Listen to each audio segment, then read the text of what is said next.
Hey there, everybody. Welcome to another episode of Classic Gaming Brothers. I'm Seth. And I'm Zach. And we are the Classic Gaming Brothers. We are. I just want to say thank you to all of those who joined us when we did our 24-hour live stream. We had a lot of people come and visit for a long time, and we had a lot of people come and visit for just a moment. We appreciate you all. Thank you for anyone who stayed up late with us or got up early. And thanks to our dad for hanging out with us and beating us up with his E-Honda abilities. Yeah, he's really good at Street Fighter. Or we're just really bad at Street Fighter, and he's mediocre. Anyway, so Zach, what have you been playing recently? Seth, recently I've been playing Black Mesa Blue Shift, which is a mod created by the HECU Collective. They're a modding group. And Black Mesa Blue Shift is a mod that looks to recreate the 2001 Half-Life expansion pack Blue Shift in the Black Mesa game. So taking the fairly short expansion pack of Blue Shift and converting it over to the aesthetic that you'd expect from the Crowbar Collective's Black Mesa, such as improving AI, fixing up just the general aesthetic. It's obviously going to be in Source, so it's going to be a much better engine, making other just general improvements. And so far, it's a work in progress mod. They've only done the first 3 chapters. So it has the opening sequence where you are on the tram getting to your station. It has the sequence where Barney Calhoun is getting like his equipment and being sent to his first task. And then it has just after the Resonance Cascade where everything has kind of gone to hell. And so far, the work that they have done is really impressive, and I really like every moment that I played. I'm kind of bummed that it's currently only 3 chapters. Blue Shift is a very short campaign, so hopefully they'll be able to kind of get it all completed and finished. But I'm pretty sure it's still being worked on because I think Chapter 3 came out earlier, like the last few months, so it's not like a project that's been dead in the water sort of deal. For those who don't know, Blue Shift is a short expansion pack that was kind of put together last minute by Gearbox as part of originally they were intending to include it in the Dreamcast version of Half-Life, and then the Dreamcast version got canceled, so they kind of had to do their own thing with it. And it is a full storyline of you playing as Barney Calhoun, who is a security guard at Black Mesa and is the guard that Gordon Freeman goes past, who is trying to get into the door. So when you're playing Half-Life for the first time and you're playing as Gordon Freeman, you're on the tram, you see a security guard banging on a door, and he's like stuck and he can't get in. That's Barney. Barney later shows up in Half-Life 2 and he says, "How about that beer I owed you?" Because it's implied that he knew Gordon at Black Mesa and owes him alcohol, which they reference in the Blue Shift mod. If you talk to security guards, sometimes they'll say, "Hey, aren't you the guy that owes Gordon Freeman a beer?" Which is a fun little wink and a nod. And also there are other fun little things that they've added in to make the game feel a bit more like Black Mesa in terms of creating a world that feels lived in, that you're walking around. One of my favorite things you can do is there's a scientist in the beginning of the game that is sitting on a laptop. You can walk up to them and you can slam their laptop shut in their face. There's also like another detail they added was an explanation for why Barney is stuck on like that weird area and is unable to get into the door. In the actual Blue Shift game, they never explain it. The tram drops you off and then goes away, and then the door doesn't open. In the Blue Shift mod, they explained that as Barney is traveling to his station, he gets routed to an alternate entrance because of a problem on the track. So he like enters an area and then all of a sudden the track fails and they're like, you hear a security guard be like, what happened? All right, I'm going to route you to the emergency entrance over on this level. And when you get there, that's why you can't get in, because your passcode doesn't work because you're not usually supposed to be there. But it does mean that you get to go through the dormitories briefly and you see Gordon Freeman waiting for the train.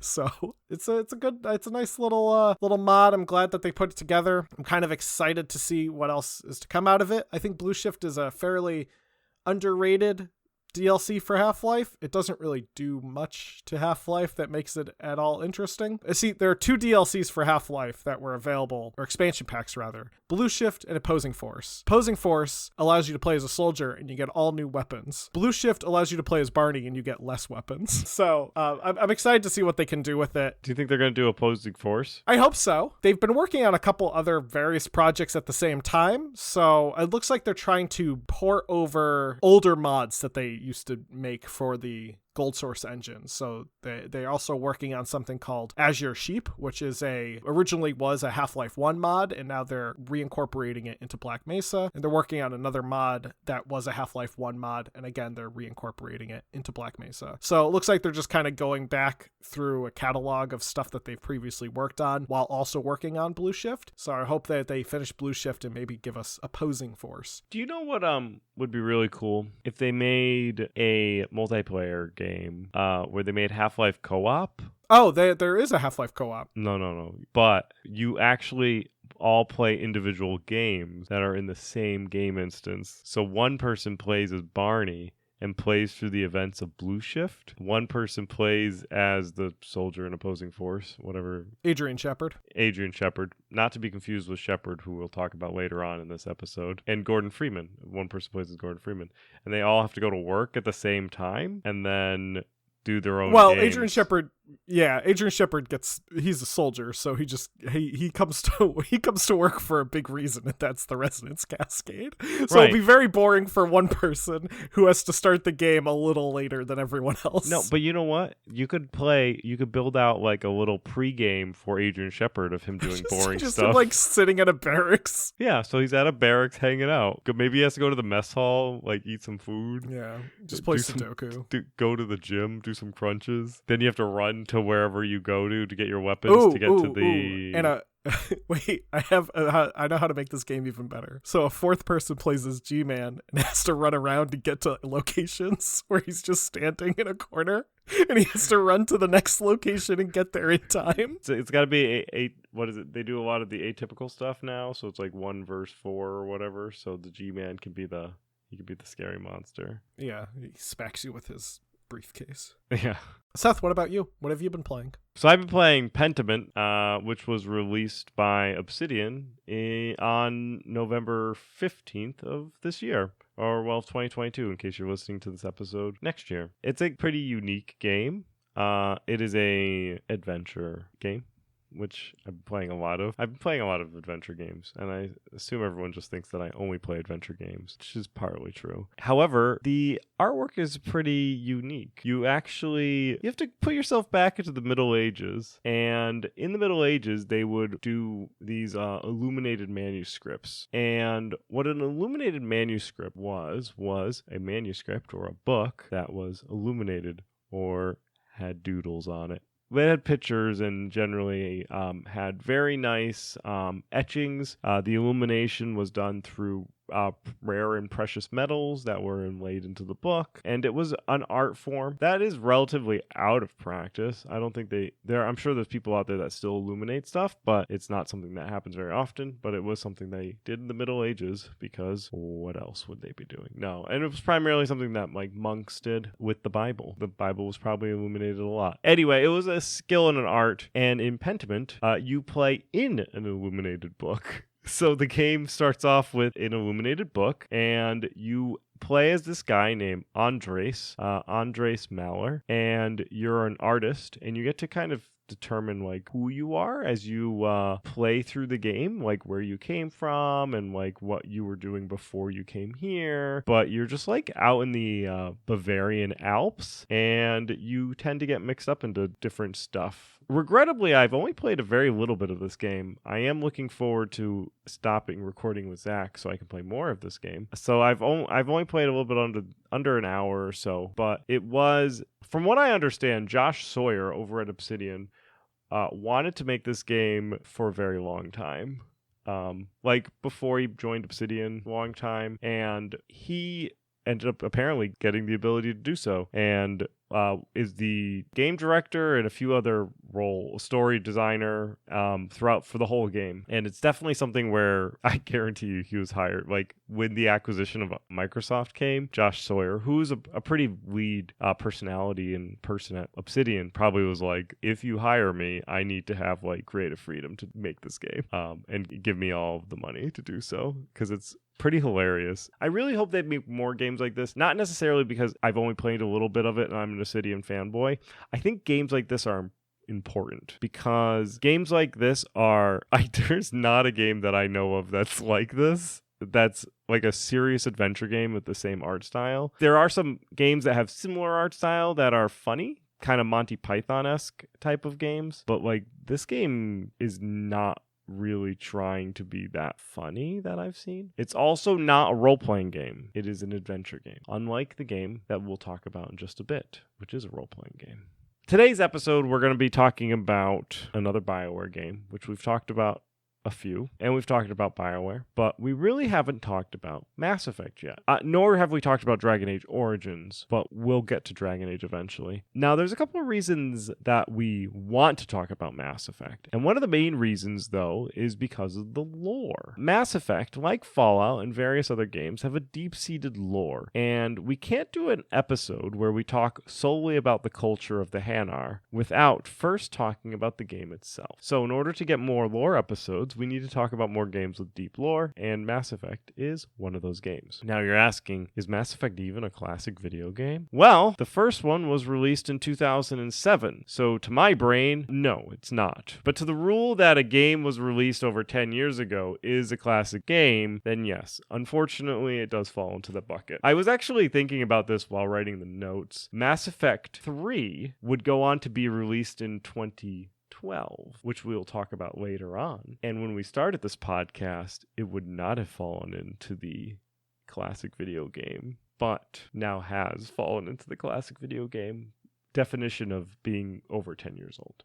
We're going to spend this episode primarily concentrating on the original Mass Effect and not its arguably better sequel, its middle sequel, which is arguably the best. Kind of like Empire Strikes. Mass Effect is a lot like Star Wars in that A New Hope was really good because it was groundbreaking. Empire Strikes Back was really good because it was the best, and The Return of the Jedi just couldn't hold up to Empire Strikes Back. Yeah, and when they tried to do anything else with it, it failed miserably. That's true too, yeah. Mass Effect, the original, hereby we'll refer to as just Mass Effect, had for me in a moment where I was like, wow, game is pretty much everything I want. So before we go into the history proper, as it were, we could talk about some memories. Zach, do you want to go over your memories with Mass Effect? I don't have a lot of memories with Mass Effect because I didn't really grow up playing Mass Effect. Also, I didn't actually play Mass Effect for the first time until I was in college. Me too. And my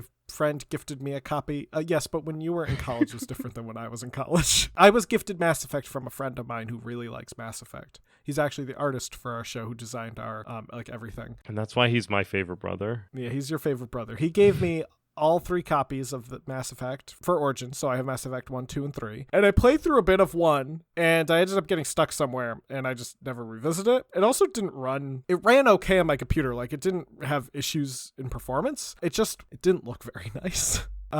So not that I usually have problems with games that are a little older or a little dated in their aesthetic, but I think I was more excited to play Mass Effect 2, and I was less excited to play Mass Effect 1, mostly because I was told by not only my brother, but also my friend, how good Mass Effect 2 was. So I really wanted to get through Mass Effect 1 so I could play Mass Effect 2. And I felt a little overwhelmed by Mass Effect 1 to the point where I to this day have not finished it. But I do own a copy of the Legendary Collection, so I can always revisit it and probably enjoy it a bit more now that it's been updated for a modern era. I also did play a bit of Mass Effect 3, oddly enough, but only the multiplayer, because my friend really liked playing the multiplayer, and he had no one else to play it with. So I think that's why he bought me Mass Effect, so that someone would play the multiplayer with him. So I have played the multiplayer, a good chunk of the multiplayer, Mass Effect 3, and I have not played the storyline. The Mass Effect 3 multiplayer was phenomenal. Actually, a fun fact about Mass Effect 3 multiplayer is I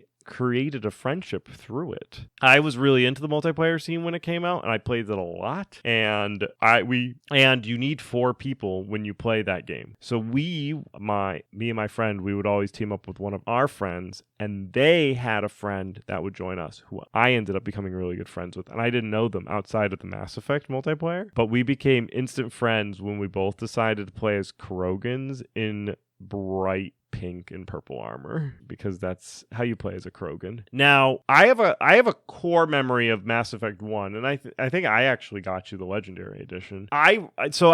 Before we get on, and I want to talk about Mass Effect 1 and the toughness to get around it. So here's the deal. From somebody who has just recently put in 130 hours into Mass Effect, like as in the last couple of months, and have probably beaten the game, all 3 games I have beaten at least twice each, and probably beaten Mass Effect 1 3 times. I think I arguably played a lot of Mass Effect. First off, yes, the Mako parts in the Mass Effect world are really bad. I recommend looking up what you need if you're the kind of person like me and you want to just like maximize your experience, or just look for all the things that carry over to Mass Effect 2 and just do those things, and don't worry about any of the other side missions. You can ignore a majority of the Mako planets. Second, if you want to play Mass Effect 2, just play Mass Effect 2.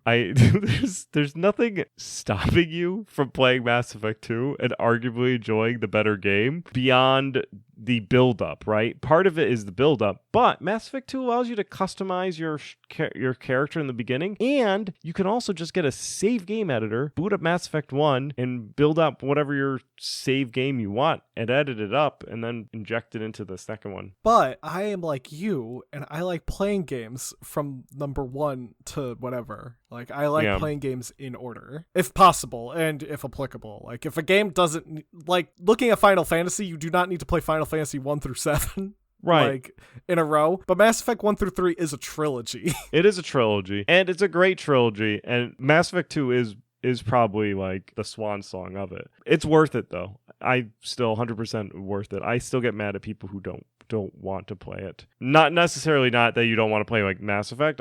I just know somebody who's only played Mass Effect 1 and refused to play Mass Effect 2, and I was really mad. Now, my core memory that I associate with Mass Effect is actually in the very beginning of the game. You go into the L-Corps and the Volus diplomatic office in the embassy on the Citadel. The L-Corps are a great alien race. They kind of look like giant elephants, and they talk like Eeyore. And the L-Corps actually communicate primarily through pheromones that humans and other races aren't able to pick up on. So the L-Corps always have to say what their emotional state is. So they'll say like happy greeting, and then they'll proceed to talk, or they'll say like sad goodbye or something like, or sad departure. It's pretty funny whenever they kind of subtext their chat. It's very similar to how HK-47 actually talks, which you guys will find out later why that is. And then there's the Volus, who are these creatures that live in little biosuits, and they kind of look like little mole men, and they're all very grouchy and talk with like hissing noises. Anyway, they have their own office. They actually share an office, which is a fun story in its own right, because essentially the Volus and the L-Corps aren't important enough to become part of the council races, so they are relegated to kind of like, here, you get this office, but since you're not even important enough to get your own office, you could share this office. I walked into the embassy office. Now, this is not the very, very beginning of the game. So they've already done the tutorial section, which is the entire planet. I've already done that. I'm on this Citadel. I'm starting to explore the Citadel. And I walk in, and I realize in that moment how impressive this world was and how big this world was. Just by talking, these two creatures showed how much lore that they really shoved into this game, and how much this game really changed the RPGs that were released even shortly before Mass Effect. Mass Effect was also one of the first RPGs where everyone talked. Every single person had dialogue, including the main character, which not many characters talked previously. They were usually very silent. You picked options, like your character spoke, but they didn't say anything. And Mass Effect, Shepard says everything. And unlike Fallout, Shepard usually says what you think he's going to say, unlike Fallout 4, where sometimes it's a bit of a guess. One of the other things that I noticed is that within the actual dialogues, Shepard will do do things, which is pretty cool. There was another scene where Shepard pulls his gun out on people and during the dialogue, and I thought that was, I always viewed dialogue as like a static conversation until Mass Effect, where Shepard's like running around in the dialogue. I was like, I'm still having a conversation, and I just pulled my gun out. It was just like some of the best experience and really groundbreaking experience for me, which I think I also, to Zach's point, I think I benefit from playing the game when it came out in 2007. I think because I played the game so early, I was able to really enjoy the changes that they did for Mass Effect 1. If I started playing the series later, maybe I would be in the same boat where I would just want to play whatever the better version of the game is. Now, to get into the history of Mass Effect, as Seth mentioned, we talked about BioWare before. We did kind of an in-depth breakdown of BioWare, and we also talked about Knights of the Old Republic. And Baldur's Gate. But to kind of place set everyone, in 2004, BioWare had just released Knights of the Old Republic for Microsoft Windows, and they were ready to move on to their next project. Casey Hudson was the project director for KOTOR, and he was looking to direct a next project.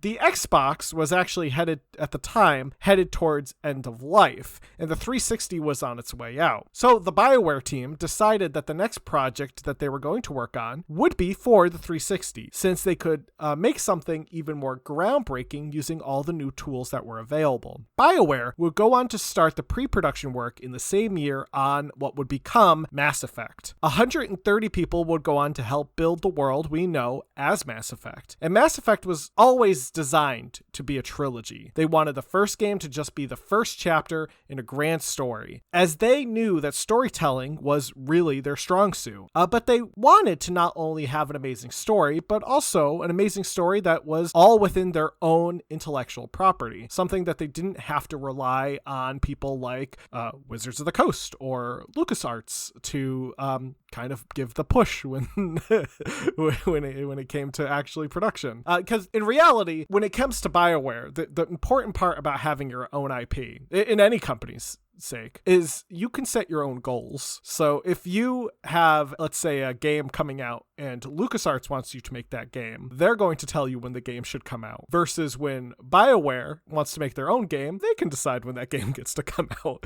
Though obviously they have to have some form of deadline. The deadline doesn't have to be as strict as like something that maybe like to tie into a movie or something like that. And they maintained more creative control. If they own the intellectual property, they ultimately own what it looks like. Where if they did a project for Star Wars or Wizards, they would have to send stuff to the licensor to get approval of what, like does this person look like a Jedi enough for them? And, depending on how much of a PIA the licensor is, they could really be like, no, that doesn't work. No, that doesn't work. And really bog down creativity. So most of their previous games, with the exception of Jade Empire and Shattered Steel, were licensed properties. So taking their storytelling and bringing it into a world they owned would really not only allow an experience that was unique to them, but also would make sure they didn't have to pay the licensor or run things for approvals. In fact, if the series became popular enough, they could be the licensor, because let's say down the line someone wanted to make for example, Mass Effect animated series or a Mass Effect book series. Guess who has to pay Mass Effect for that license? Whoever's making the product. They would go on, the team would go on to use the Unreal Engine 3 as their game engine, but they would also layer in additional technology on top of the game engine that would include more advanced digital actors, space exploration, and squad combat, which were all features that were not native to Unreal Engine 3. Mass Effect would go on to being one of the most intensive programming projects ever at that time, and the game would go on to have a 4-year development cycle, which, based on the product and based on the game, would probably be arguably a pretty good choice. And it was a quick timeline. It's a quick timeline for a pretty good game. Most of that time, however, was implementing the technologies that they were unique to Unreal Engine 3, and likely trying to make sure that they ran within the framework of Unreal Engine 3, because you can't just kind of like drop in code and be like, all right, go. I made this really complex thing. Oh, it crashes. Now, in order to be able to create the story that he wanted to tell, Casey and the BioWare team pivoted from the decision to make a blank slate protagonist like almost every other RPG prior. Arguably, even Revan was a blank slate protagonist.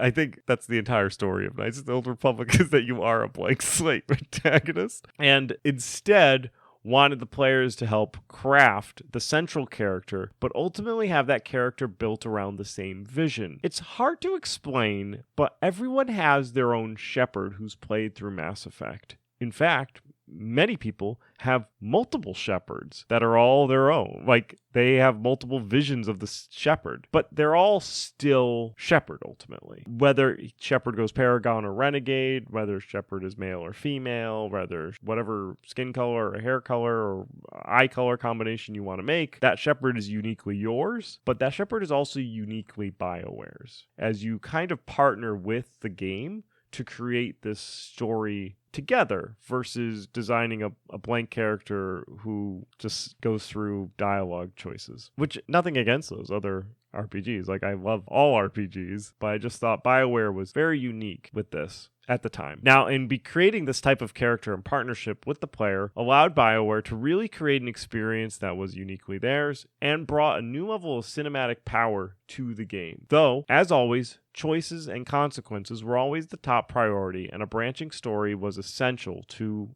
the BioWare and to BioWare games in general. And this is where BioWare first implemented their dialogue wheel, which they created for Mass Effect because of the amount of conversation that you can have. And you have like conversation options. You have sub options in the conversations. You have like sub options sometimes. There is a lot of things that you can say in Mass Effect. And along with the technology they developed for the digital actors, allowed characters to not only speak verbally, but allow characters to speak non-verbally and use cues such as facial expressions in dialogue, such as rolling their eyes, or body movement such as like shrugging or like being dejected. They could express that with the characters, the 3D actor that is there. And there were some bugginess on BioWare.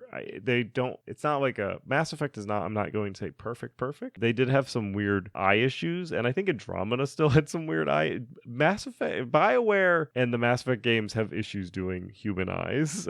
There's just been like always just a little weird eyes. Ashley's eyes in the first game were kind of weird, and the Ryder's eyes in Andromeda. See, I still know the character's name was kind of weird. So that was a bit of aspect in regards to kind of the role-playing part of the game. Dialogues, choices, and all that. The game was going to be an action role-playing game versus just a role-playing game. Combat and shooting was going to be a central game mechanic to the game, so it had to be fun. And the combat in Mass Effect was an evolution of the vague turn-based combat that Knights of the Old Republic had into a third-person, over-the-shoulder shooter. There was a simplified tactical system that was implemented to still provide some role-playing elements to the game, but you didn't have to, for example, queue up all of your attacks for all of your squad members in a pause menu. It was just, I feel like, just enough micromanagement. And many games will go on to mimic the way that Mass Effect implemented their combat, and I'm sure Mass Effect also stole some of the ways that they were influenced as well. Art imitates art and all that. And also BioWare really wanted to make their game world feel immense.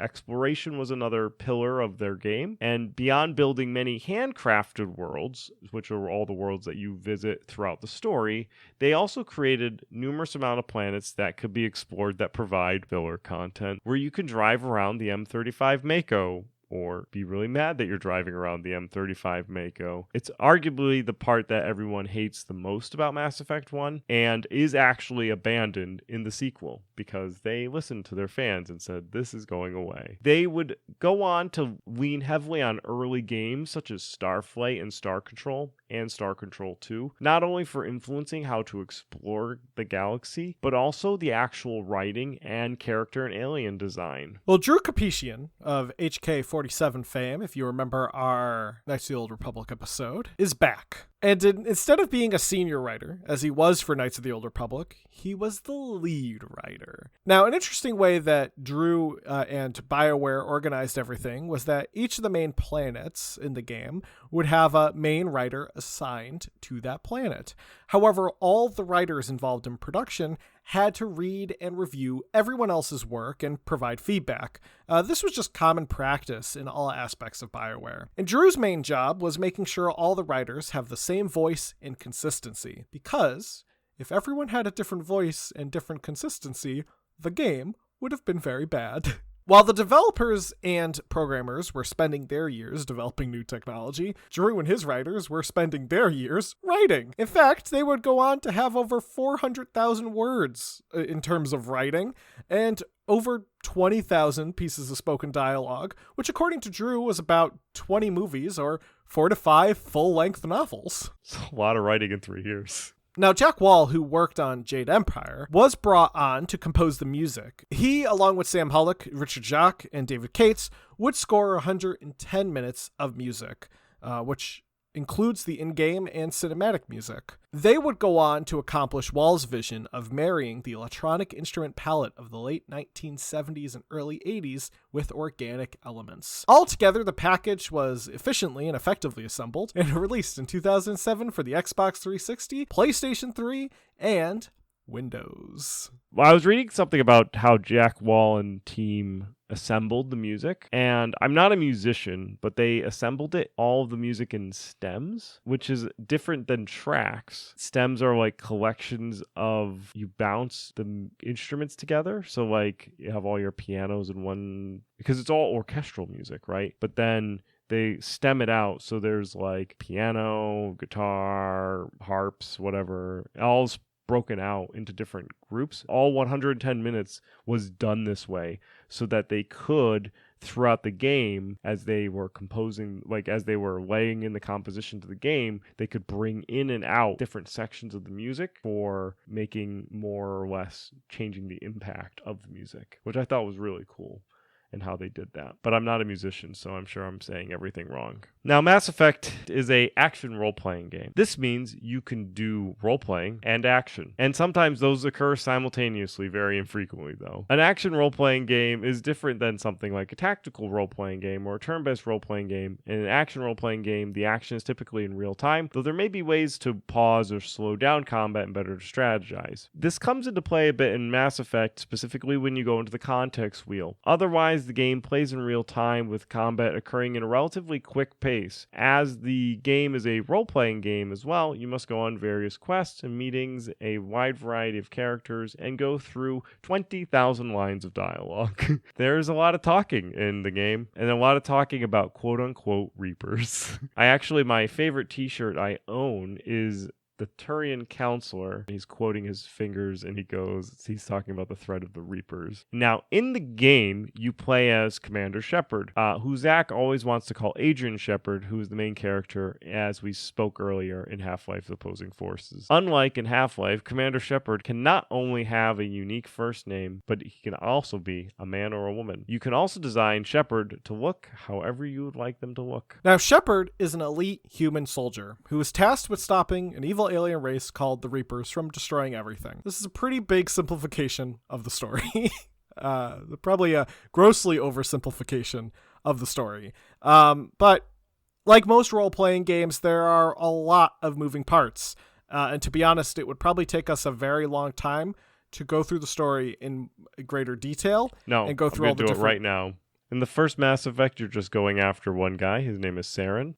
He is working for or working with a creature known as Sovereign. Sovereign may or may not be a Reaper. In the second game, you go after the Collectors. In the third game, you go after all the Reapers. Yes. But if you are interested in learning more about the various intricacies of the characters and races and politics involved in Mass Effect, let us know. Maybe we'll do a lore episode. No, we are doing a lore episode. What is important to know is that not only do you get to fight a lot of enemies, but you also get to make a lot of friends and romance people. And that's pretty cool. The game has a morality and dialogue function, as Seth alluded to earlier. At least he alluded to the dialogue function. And that's an important element in the game. Part of talking to people involves using the circular command menu called the dialogue wheel, which will pop up and provide you with various options that you can choose from. This will allow your character to either be polite, thoughtful, or just a jackass. And these dialogue choices will have a major impact of how NPCs will react to you in-game and also play into your overall morality. The morality vitality meter is measured as Paragon or Renegade.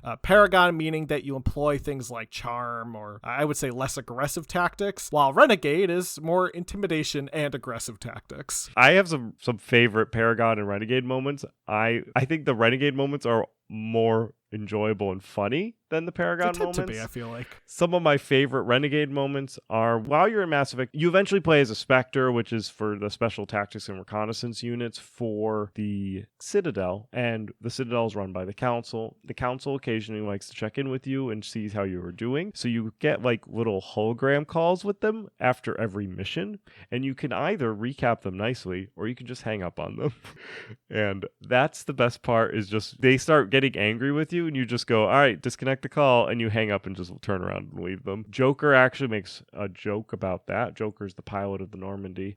He would go on to say something when you join up with the Spectres again, or there's a point, I think it's in either Mass Effect 2 or Mass Effect 3, where you meet up with Joker and he's like, all right, let's call the Citadel and hang up on them. Or he's like, do you want me to call the Citadel so you can hang up on them like old times? There's also a news reporter throughout the game where you can interview with her, or you can punch her in the face, and you can then go on through all 3 Mass Effects punching this lady in the face, and you can actually watch videos of her getting punched in the face by other people at some point in time in the second game. As we alluded to, there is a lot of Mass Effect lore that is out there, so we will be doing an episode on the various aliens and various different things within the series, so tune in for an episode like that. We just wanted to talk about the game first. Now, how well did it do? Mass Effect did really well. When it was released in 2007, it quickly made its way to the top of the sales chart, sold upwards of 473,000 copies on day one. It would go on to sell over 1 million copies worldwide within the first few weeks of sales. So yeah, Mass Effect sells pretty good. It was critically acclaimed with publications at the time like Eurogamer giving it an 8 out of 10, GamePro giving it 4.75 out of 5, and GameSpy giving it 5 stars. IGN giving the PC version a 9.2 out of 10. Mass Effect would go on to win the 2007 Spike Video Game Awards Best RPG. It also won the Role-Playing Game of the Year at the Interactive Achievement Awards, the Best RPG at the 2007 IGN Award, and the New York Times ranked it as the Game of the Year in 2007, which, coming out in November, is pretty good. That's why those sleeper hits coming out in November, December, just crushing Game of the Year, and arguably is well-deserved. I am 100% a Mass Effect fanboy. I own numerous merchandise by them. I love it, so I will always have high praise for it. However, the game wasn't without controversy on release. Their romantic and sexual content at the time caught the eye of some conservative news outlets and bloggers. One blogger falsely stated that you could have sex with pretty much anything you wanted to, which is false. That's Dragon Age 2. In Mass Effect, you can only have sex with either Liara, if you are male or female, Kaidan, if you are female, Ashley, if you are male, and I think that's it, because I think Liara is the male-female option, and then Kaidan and Ashley are the male-female options, and then you can't have romance with Rex, unfortunately. That's the worst part of Mass Effect, to be honest. Oh, I forgot. You can romance Garrus as you're a female. Whew. Do not want to forget about Garrus. Just trying to remember if the romance Garrus... I'm pretty sure romancing Garrus is available in Mass Effect 1. You can't romance Tali in Mass Effect 1. You can only romance Tali starting Mass Effect 2. So the true Paragon playthrough, even though I am playing a Liara run right now, the true Paragon playthrough is romancing Ashley in the first game and having her die, and then romancing Tali and all the rest. Because then you're a true monogamous and just happen to be a widow. Because if you have multiple romance encounters go on, they do get into fights. So the blogger falsely stating that you can have sex with pretty much anything you wanted to was false, and the anti-video game campaigner Jack Thompson called the blogger out as being absolutely ridiculous. Jack Thompson, who is the reason we have ESRB, said that this guy was just making stuff up. Like, Jack Thompson was one of the people that was accusing Night Trap of being the worst game of all time, and he was like, no, this guy's full of crap. Maybe he really liked Mass Effect. Fox News' Martha McCallum also criticized the game's depiction of sexual content. I think this is primarily because a lot of their marketing revolved around the Asari race. There are 3 council races. Before we go on to the finale, and we talk about the legacy of Mass Effect, there are 3 council races within Mass Effect. The Solarians, the Turians, and the Asari. The Turians are these like lizard-looking creatures with like armored plates. The Solarians are these lizard-looking creatures with no armor plates, but they're like more like ET-ish looking creatures but they're tall and gangly. I have a picture of Mord, and that hangs in my Mord and Solus that hangs in my room. And then finally, the Asari is a race of all women, and they use the Asari race primarily a lot in there, and they're all attractive women. And they use the Asari race primarily in a lot of their marketing material. So that's probably why a lot of people thought that there was going to be a lot of alien sex in the game, because there was an entire race made of females. Interestingly enough, there's a lot that goes on with the Asari culture, because they need to ideally mate with races outside of their own race, but then they make more Asari, which is fun. But once again, we will just teasing a future races episode here for Mass Effect. Now, despite the minor controversy, the success of the game did not stop the sequels. Mass Effect 2 would release in 2011, and as Seth would include in our notes, it would be the most amazing of the Mass Effects ever. Mass Effect 3 would release in 2012, and would go on to be a pretty good Mass Effect game, but have a really controversial ending that required an entire patch to fix. All three of these games would be bundled together in the Mass Effect Legendary Collection in 2021. There was also a spin-off game called Mass Effect Andromeda, which came out in 2017. This has made a lot of people very angry and has widely been regarded as a bad move. And that's Mass Effect. We forgot one. We don't want to forget that there was a mobile game that was released in 2009 called Mass Effect Galaxy. It was developed by BioWare, published by Electronic Arts, and you follow former System Alliance soldier Jacob Taylor as you work for Miranda Lawson and foil a terrorist conspiracy against the Citadel Council. It is part of the multimedia push for Mass Effect 2. There was also a third-person shooter on iOS called Infiltrator, which came out in 2012. I haven't played Mass Effect Galaxy, and I don't think I'm missing much. But maybe I will play it. Man, I was just thinking, there's so much that we haven't even uncovered with Mass Effect. We just talked about the game being developed. There's things like we haven't even gone that's usually how our episode does. Well, I know that's how our episodes go, but like we didn't even talk about what Mass Effects were. Really just looking for getting a lore episode out there. We will do a lore episode. That is a classic gaming promise. Now we're going to get into our retro rewind. So Seth had me play Streets of Rage 2. This is a side-scrolling beat-em-up developed and published by our friends over at Sega. In the game, you get to choose from either 4 characters. You go down the streets, and you cause some rage. You have to fight off various enemies who like to carry around knives and lead pipes. I played as Axel Stone, because he has the best name, and also he seemed to be pretty much the best, most rounded character of the bunch. It's a very 90s game. First of all, the main character's name is Axel Stone, which is that's just 90s. Right there. But it's also a 90s game in the sense that it's trying to make you feel like it's an 80s game in that everything is very 80s themed. So it's a lot of neon, people got boom boxes, the fashion's still kind of 80s vibe. It's got that good early 1990s flair to it. I love Streets of Rage 2. I think it's a fantastic game, and I have always had a good time playing it. So honestly, does it hold up? Absolutely. Of course it holds up. Frankly, I think everyone should play Streets of Rage. Probably pick up the new one too, Streets of Rage 4, because that's supposed to be really good. Seth, next week, I want you to play a real-time strategy game for the Sega Genesis. I want you to play Dune: Battle for Arrakis. Okie dokie. A real-time strategy game for the Sega Genesis sounds like it's going to be a lot of fun. Zach had me play Donkey Kong Country for the SNES, which was released back in 1994. It's a platformer game that was developed by Rare. The game has really good graphics for being for an SNES. They have 3D sprites, and it is a two-dimensional world, but the two dimensions have a little pop out. It feels like it's a three-dimensional world. It has 40 levels to play through, and you get to play as a gorilla, the aforementioned Donkey Kong. You can also play as Diddy Kong, and in fact you go through as Donkey Kong and you find Diddy Kong hiding in barrels, and then when you die you play as Diddy Kong. You can also high-five Diddy Kong if you want to play Diddy Kong, because I think Diddy Kong can jump higher, and he's a little faster, and he's a smaller hitbox. I played single player, and I did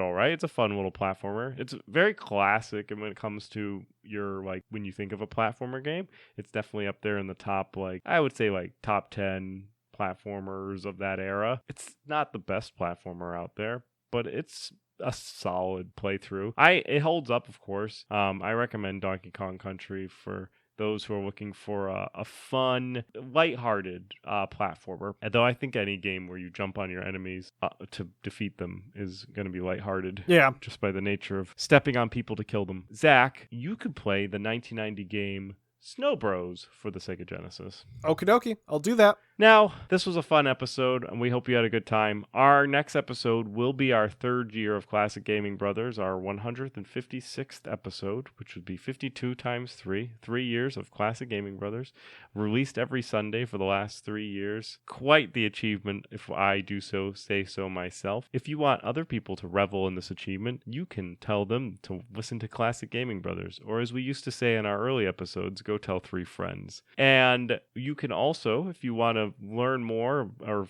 make sure that you're listening to all of our socials, you can follow us at Facebook, Instagram, and Twitch, which we are at Classic Gaming Brothers. On Twitch, we would have just played Extra Life, so we probably won't be on it again for another year, but who knows? And Twitter, which is CG Brothers Pod. If you ever wanted to reach out to the show to let us know how much you love us, or that you were so glad you got to spend the last 3 years learning about miscellaneous crap, then you could always send us an email to classicgamingbrothers@gmail.com. And I think that's going to be it. Zach, am I missing anything? Don't play games like my brother. And don't play games like my brother. I've been Zach. I've been Seth. And we have been the Classic Gaming Brothers. That's right. Right.